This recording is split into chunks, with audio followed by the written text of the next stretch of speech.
Location intelligence is revolutionizing industries with 75% of entrepreneurs using geospatial data to fuel growth.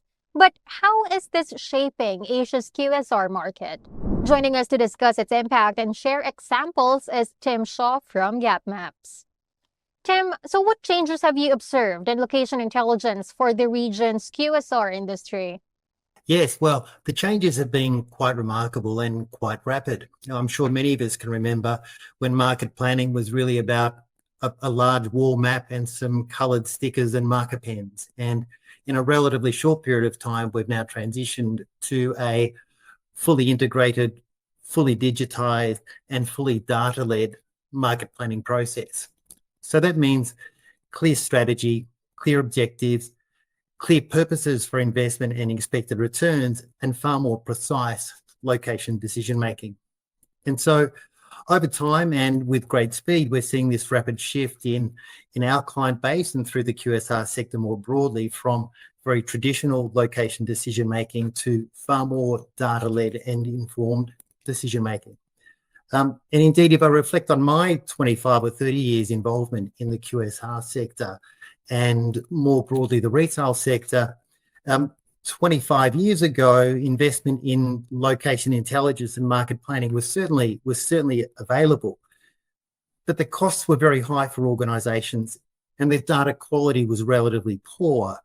And so organisations that invested in location intelligence were really only the largest of the global operators in the QSR sector. And that's now changed very, very quickly and dramatically. So now there are hundreds of QSR businesses across Asia investing very successfully in location intelligence and market planning. Just for better understanding on this, can you give us examples on why location intelligence is considered crucial for QSR decision-making? Yeah, well, one of the main reasons, of course, is that the cost of getting a location decision wrong is very significant. It's about the efforts that go into your new marketing plans, new social media plans to try and fix those problems.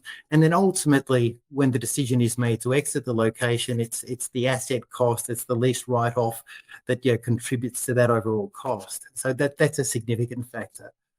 The second one, I think, is really the opportunity cost associated with suboptimal location decision-making.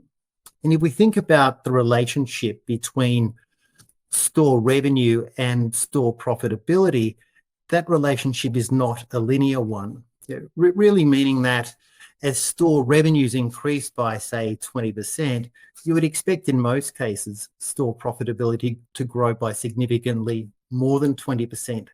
So imagine then if a whole of a network is built on optimised locations and the whole of the network we're performing at a higher level of 15 or 20% in terms of average sales, then the benefit to profitability is a very, very significant one. Perhaps the third factor, I think, comes from rising bar in terms of expectations from new store investment. And that's really coming from the significant funds into the sector through private equity and also the growth of the really large players in our sectors. And those really large players, including private equity, are really requiring and demanding more return for their invested capital into these restaurants.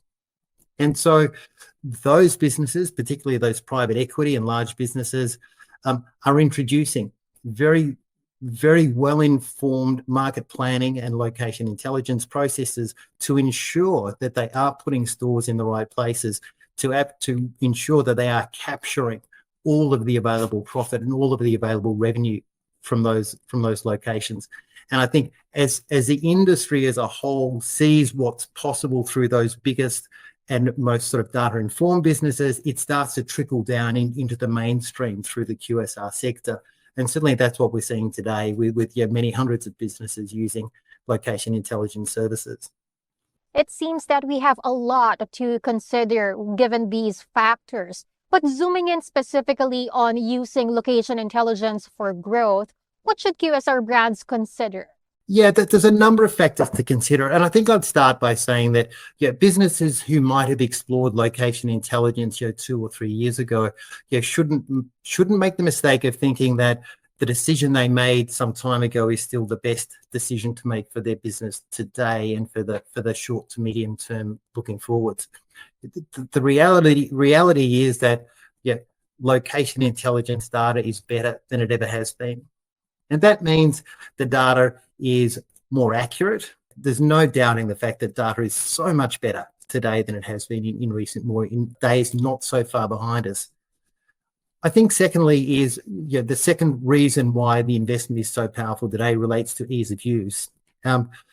Traditionally, market planning processes and location intel was quite difficult to use. It was heavy software in the sense it was difficult to use, really reserved for use by experts in location mapping, and that's no longer the case. We find, certainly across our business, and I know broadly across the sector, that it's not just mapping analysts that are using location intelligence software any longer. It really is all business decision makers that are becoming involved. I think additionally, of course, the cost of implementation is so much less today than it was in even recent years. So the cost of capturing location intelligence and creating a market planning process for a business is just a fraction of what it was in relatively recent times. I think the other key factor to consider now for the QSR sector is that location intelligence really should be considered alongside an investment in people, because location intelligence ultimately is about data and it's about insight, but interpreting that data and applying those insights to business strategy and location decision-making requires well-informed people. And so the investment in people alongside the investment in location intelligence is really important. And finally, the final point I make here is that successful location intelligence investment is not just about strategy development. It's also about execution of the strategy. So the investment should be considered to be a medium to long-term investment, firstly in the strategy that's appropriate for the business and appropriate for the market, but secondly, providing the data and the tools and the insights necessary to successfully execute that strategy over that implementation period.